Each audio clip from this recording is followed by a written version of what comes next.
Bapa, kau mendengar seruan hatiku, tak pernah kau lepaskan dari kasih-Mu.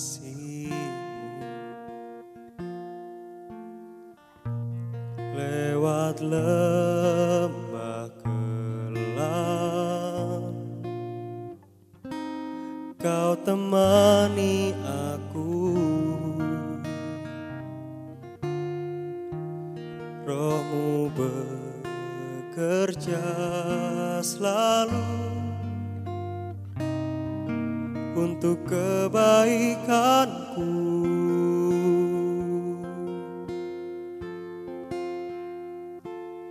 Mengalir kuasa dari tempat maha tinggi, Bapa kekal mulia, kau hadir di sini, memulihkan hati, menyembuhkan yang terluka. Ku kan tenang bersama-Mu, Bapa.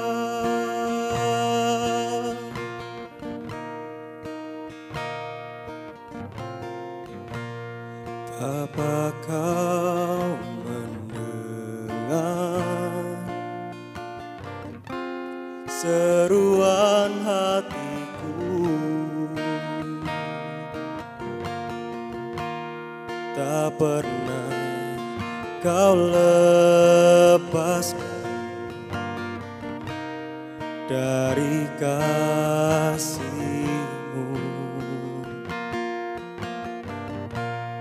Lewat lembah gelap, kau temani aku. Roh-Mu bekerja selalu untuk kebaikanku.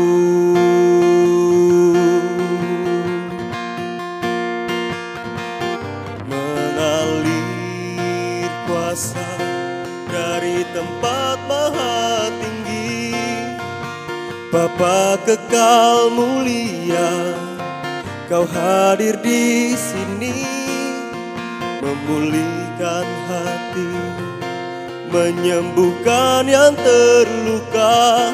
Ku kan tenang bersama-Mu, Bapa. Mengalir kuasa dari tempat maha tinggi, Bapa kekal mulia, kau hadir di sini, memulihkan hati, menyembuhkan yang terluka. Ku kan tenang bersama-Mu, Bapa.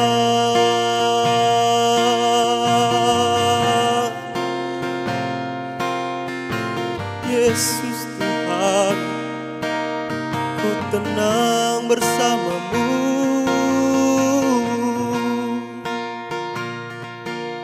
Di dalam-Mu Tuhan, ku rasakan damai, ku rasakan tenang, karena Engkau menjaga, Engkau yang menutupku dengan kuasa-Mu Tuhan.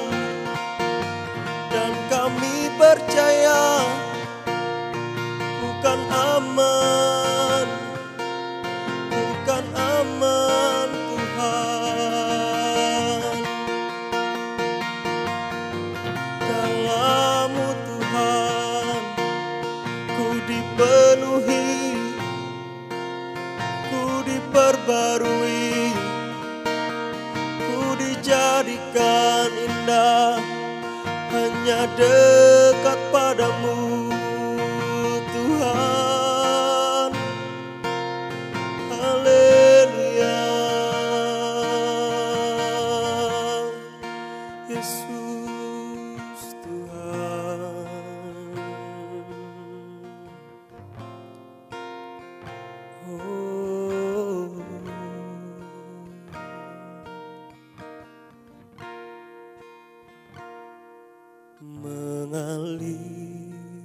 kuasa dari tempat maha tinggi. Bapa kekal mulia, Kau hadir di sini, memulihkan hati, menyembuhkan yang terluka. Ku kan tenang bersamamu Bapa. Mengalir kuasa dari tempat maha tinggi. Bapa kekal mulia, Kau hadir di sini, memulihkan hati, menyembuhkan yang terluka. Ku kan tenang bersamamu Bapa. Ku kan tenang bersamamu Bapa. Ku kan tenang bersamamu Bapa.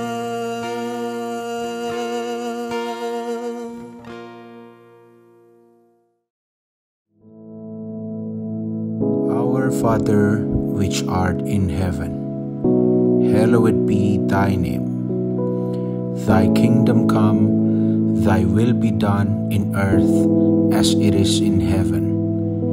Give us this day our daily bread, and forgive us our debts, as we forgive our debtors. And lead us not into temptation, but deliver us from evil. For thine is the kingdom, and the power, and the glory, forever. Amen.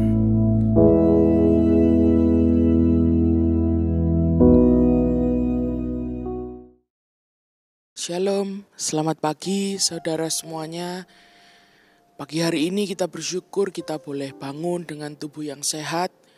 Dan sebelum kita mendengarkan firman Tuhan, sama-sama kita akan berdoa. Kami mengucap syukur Tuhan, karena pagi hari ini Engkau memberikan kepada kami tubuh yang sehat, dan Engkau memberikan kepada kami semua kesempatan yang baru untuk memuliakan nama-Mu Tuhan. Oleh karena itu kami berdoa, saat ini Tuhan, kiranya Roh Kudus Engkau berkenan untuk berbicara kepada kami, karena kami siap untuk mendengarkan. Terima kasih Tuhan, dalam nama Yesus. Haleluya. Amin.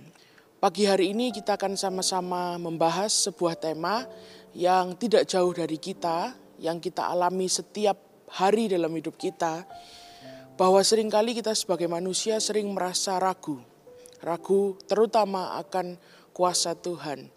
Nah, seringkali kita ini mengalami keraguan karena awalnya mungkin kita percaya. Mungkin kita percaya bahwa Tuhan pasti menjawab doa kita. Kita percaya bahwa Tuhan berkuasa, bahwa Dia akan membereskan permasalahan kita dan lain sebagainya. Tetapi ada beberapa pokok doa tertentu yang butuh waktu yang lama. Dan akhirnya dalam perjalanan kita menunggu jawaban doa yang terlalu lama mungkin bagi kita, padahal kita sudah beriman, padahal kita sudah percaya, akhirnya muncul keraguan-raguan, apakah Tuhan ini memang benar-benar berkuasa, atau mungkin keraguan dalam hal lain, yaitu apakah aku ini akan ditolong oleh Tuhan, apakah aku layak ditolong oleh Tuhan. Mulai muncul banyak keraguan dalam diri kita. Nah, sama-sama pagi hari ini kita akan lihat kebenaran firman Tuhan dalam Yakobus pasal yang pertama. Mulai ayat yang kelima. Yakobus pasal yang pertama ayat yang kelima dikatakan seperti ini. Tetapi apabila di antara kamu ada yang kekurangan hikmat, hendaklah ia memintakannya kepada Allah yang memberikan kepada semua orang dengan murah hati dan dengan tidak membangkit-bangkit. Maka hal itu akan diberikan kepadanya. Hendaklah ia memintanya dalam iman dan sama sekali jangan bimbang, sebab orang yang bimbang sama dengan gelombang laut yang diombang-ambingkan kian kemari oleh angin. Orang yang demikian janganlah mengira bahwa ia akan menerima sesuatu dari Tuhan, sebab orang yang mendua hati tidak akan tenang dalam hidupnya. Di ayat 5 ini dikatakan bahwa Kalau kita merasa kita kekurangan hikmat, hikmat itu kalau kita mendengar kata hikmat tidak selalu tentang kepintaran gitu ya, tentang kebijaksanaan, atau mungkin tentang sesuatu untuk pengetahuan kita dan lain sebagainya. Tetapi hikmat itu adalah sesuatu yang akan membimbing hidup kita. Contohnya apa? Saat kita mulai ragu, saat kita mulai mempertanyakan tentang kuasa Tuhan, atau kita mulai mempertanyakan tentang hidup kita bingung dalam melangkah dan lain sebagainya, kita butuh hikmat. Jadi waktu kita dalam hati kita, dalam hidup kita mulai ragu kepada Tuhan, yang kita butuhkan itu sebenarnya bukan bukti. Karena yang kita butuhkan itu sebenarnya adalah sebuah jawaban. Kenapa hal ini terjadi? Dan itu semua kita peroleh dari hikmat. Dan hari ini kalau sekarang ada saudara yang sedang mengalami keraguan-raguan dalam hidup saudara merasa ragu akan masa depan atau mungkin tentang anak-anak saudara dan lain sebagainya. Yang kita butuhkan adalah hikmat Tuhan. Hikmat untuk apa? Untuk mengerti rencana Tuhan dan juga untuk melangkah selanjutnya dalam kehidupan kita. Yang dikatakan di sini di ayat 5 adalah hendaklah ia memintakannya kepada Allah yang memberikan kepada semua orang dengan murah hati dan dengan tidak membangkit-bangkit. Artinya dengan tidak membangkit-bangkit ini apa? Dalam bahasa Yunani, kata membangkit-bangkit ini artinya adalah finding fault. Maksudnya apa? Mencari-cari kesalahan. Saya akan berikan sebuah ilustrasi saudara ya. Mungkin saudara di sini ada yang sudah punya anak atau mungkin yang belum punya anak, mungkin punya keponakan ya dan lain sebagainya. Anak saudara hari itu gitu ya, sepanjang hari pada suatu hari gitu, anak Anda tidak melakukan tugas yang Anda berikan. Misalnya contohnya di rumah Anda memberi tanggung jawab untuk mereka misalnya merapikan ranjang gitu ya. Atau mungkin ada tugas sekolah gitu ya, mereka harus selesaikan. Anda beri tanggung jawab kepada mereka.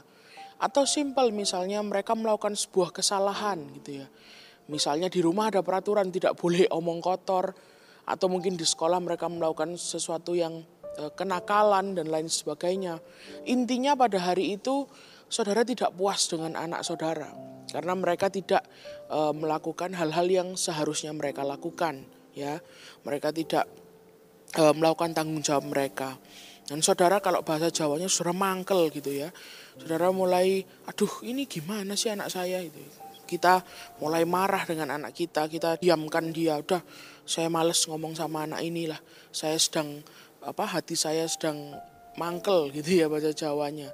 Hati saya sedang gak enak sama anak ini. Dan tiba-tiba saat dia mungkin sedang ada di luar, entah melakukan sesuatu bermain dan lain sebagainya. Tiba-tiba dia jatuh sampai berdarah gitu ya. Dan saudara dengar anak saudara menangis atau berteriak gitu. Atau mungkin kalau anaknya yang sudah agak dewasa mungkin naik motor gitu ya, tiba-tiba dia jatuh karena dia melakukan kesalahan gitu ya, karena dia nggak hati-hati dalam mengendarai sepeda motor. Apa yang saudara lakukan? Menurut saya orang tua yang baik gitu ya, orang tua yang tidak ngawur dalam tanda kutip, dia akan mendatangi anak itu dan dia akan bertanya, kenapa, mana yang sakit? Mulai akan mengobati anak itu gitu ya. Kalau mungkin jatuh dari motor agak serius lukanya, ayo kita ke UGD gitu ya. Dibetulkan dulu. Itu orang tua yang baik yang tidak ngawur. Enggak akan orang tua kalau anaknya mengalami kecelakaan gitu terus dia mulai mengingat-ingat. Loh kan jatuh kamu ya, tunggu dulu. Sebelum aku tolong kamu, saya akan mengingatkan kamu tentang kesalahanmu hari ini. Kamu belum merapikan ranjang. Kamu hari ini mungkin omong kotor mungkin ya. Atau kamu belum mengerjakan tugas. Itu anaknya sudah berdarah-darah gitu ya. Anaknya sudah tolong gitu ya. Sakit dan lain sebagainya. Tapi diceramahi dulu gitu ya. Tunggu dulu sebelum saya tolong. Kamu harus tahu kesalahanmu dulu. Ini ya kesalahanmu, nanti kalau kamu sudah oke, paham ya? Jangan diulang kesalahannya ya. Ya udah sini saya tolong. Itu lukanya sudah kena kuman semua ya. Sudah kesakitan dan lain sebagainya. Sama seperti Tuhan kita, sama seperti Bapa kita. Seringkali mungkin kita sedang dalam kondisi ragu karena kita mengalami sebuah masalah, mungkin karena kesalahan kita sendiri gitu ya. Mungkin karena kekurangan kita. Tetapi saat kita meminta tolong kepada Tuhan, kita meminta hikmat kepada Tuhan, Dia akan memberikan tanpa membangkit-bangkit, tanpa mencari-cari kesalahan kita karena Dia Bapa yang baik. Dia akan segera menolong kita. Dia akan segera memberikan apa yang kita minta, yaitu hikmat tadi. Jadi hari ini kalau mungkin kita sedang ragu apa Tuhan ada benar, apa Tuhan itu benar-benar berkuasa, jangan lupa bahwa Dia Bapa yang baik. Dan Dia pasti punya jawaban atas keraguan kita.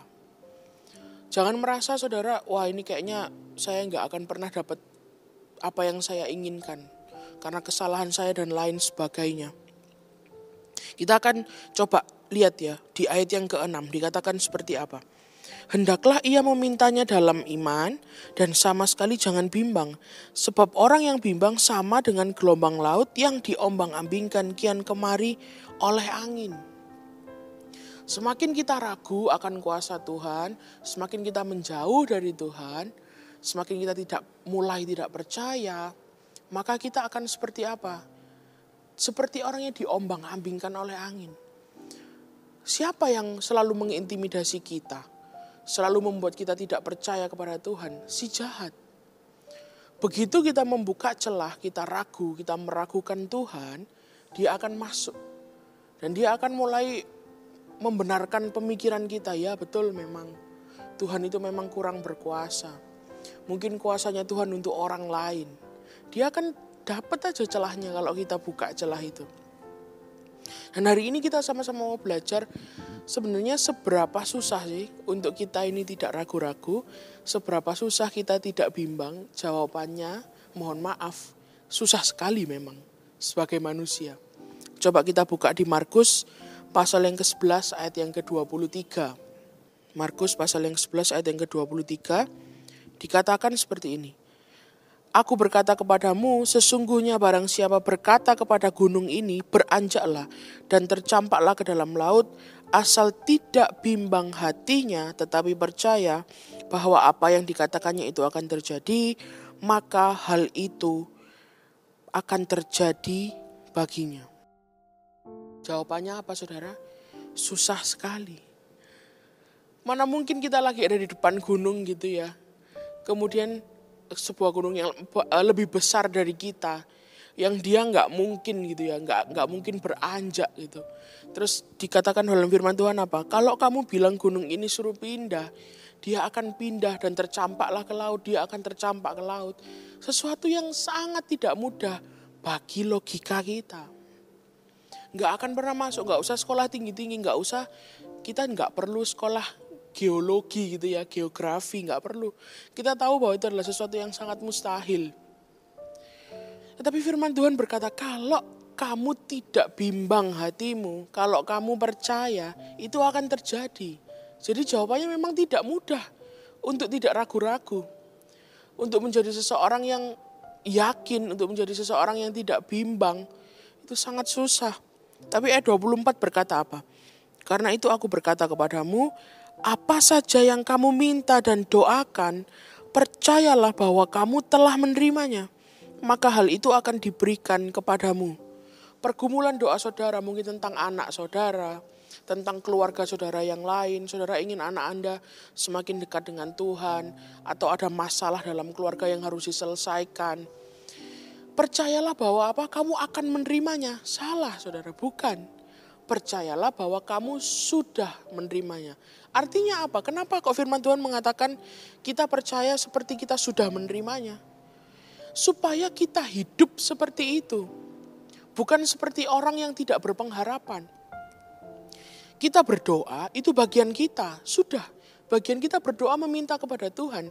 Dan hiduplah seperti orang yang sudah menerimanya. Contohnya misalnya, saudara sedang sakit. Ya, saudara sedang sakit. Saudara berdoa, bagian saudara cuma bisa berdoa. Mungkin saudara mau ke rumah sakit, ke dokter, saudara periksa. Sudah saudara lakukan semua, penyakitnya masih belum sembuh. Tugas saudara adalah berdoa. Dan apa yang firman Tuhan katakan? Percayalah bahwa kamu sudah menerimanya. Untuk apa? Firman Tuhan berkata seperti ini. Supaya begitu selesai kita berdoa, kita hidup seperti orang yang sehat. Kita tidak meratapi nasib kita. Saya sakit kok, sudahlah saya di rumah aja. Saya nggak ngapa-ngapain, males makan sudah. Nggak usah makan lah, saya sakit, takut nanti malah tambah sakit dan lain sebagainya. Firman Tuhan berkata, seperti kamu sudah menerimanya, hiduplah seperti orang sehat. Bagaimana orang yang sehat itu? Pelan-pelan saudara bangun pagi, keluar, lihat matahari, saudara jemur badannya gitu ya. Meskipun tubuh saudara mungkin terasa lemah, lakukan sesuatu yang tidak terlalu berat gitu ya. Saudara jalan mungkin di teras rumah beberapa menit. Hiduplah seperti orang yang sudah sehat. Itu kata firman Tuhan. Maka ilmu pengetahuan pun, ilmu kedokteran pun mengatakan tubuh kita pasti juga akan menjadi sehat. Kalau setiap pagi kita bangun, berolahraga, kita mulai mengatur makanan kita dengan baik. Jangan seperti orang yang tidak berpengharapan. Sudahlah, terserahlah saya juga mau mati kok. Saya makan terserah saya lah, sesuka hati saya. Bukan seperti itu.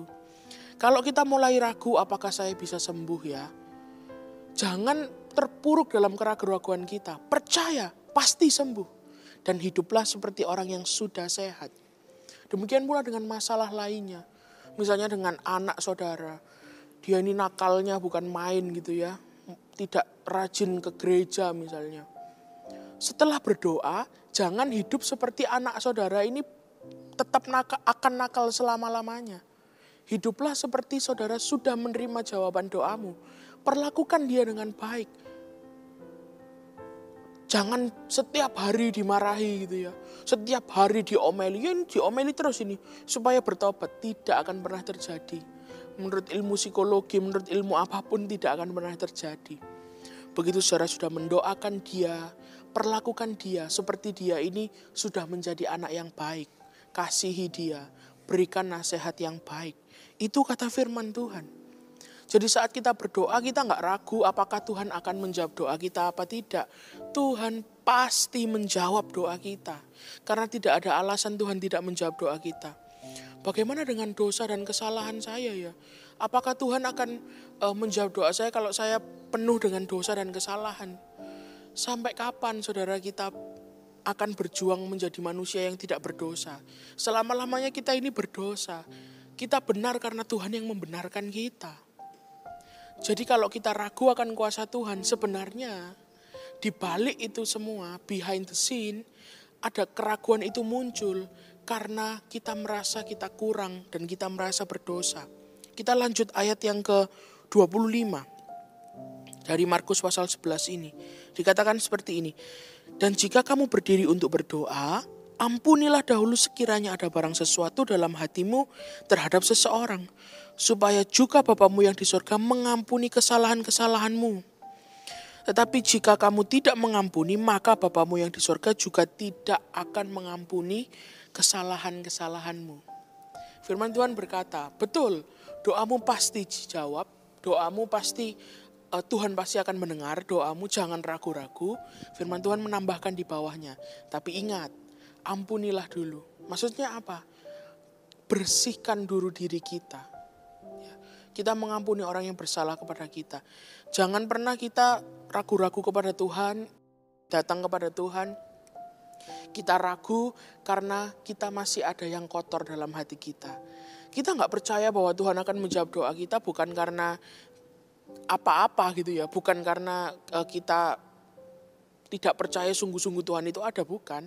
Tetapi kita gak yakin apakah jawaban Tuhan itu ada untuk kita. Ya, karena hati kita ini tidak bersih. Pagi hari ini kita belajar untuk kita tidak meragukan Tuhan. Apakah bisa manusia ini selalu percaya kepada Tuhan, selalu tidak bimbang hatinya? Bisa. Gampang? Tidak gampang. Jujur saja saudara, tidak gampang. Tetapi bisa bersama dengan Tuhan, bersama dengan hikmat-Nya. Pagi hari ini sama-sama kita akan masuk ke dalam hadirat Tuhan. Kita minta hikmat Tuhan dalam menjalani hidup ini, supaya tidak ada lagi keraguan-keraguan dalam hidup kita. Sama-sama kita mau berdoa. Kami mengucap syukur Tuhan pagi hari ini Engkau ada bagi kami, dan Engkau mengampuni kami apabila kami seringkali meragukan Engkau Tuhan.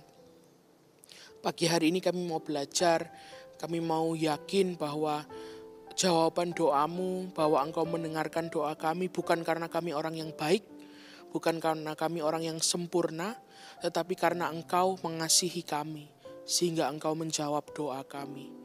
Oleh karena itu pagi hari ini Tuhan, kami merendahkan diri kami, merendahkan hati kami, supaya Engkau mengampuni setiap kekurangan kami, kesalahan kami, sehingga tidak ada lagi penghalang antara kami dengan Engkau Tuhan. Dan kami tidak akan ragu lagi. Kami percaya bahwa Engkau sangat berkuasa untuk menjawab doa kami. Terima kasih Tuhan, dalam nama Yesus, haleluya, amin.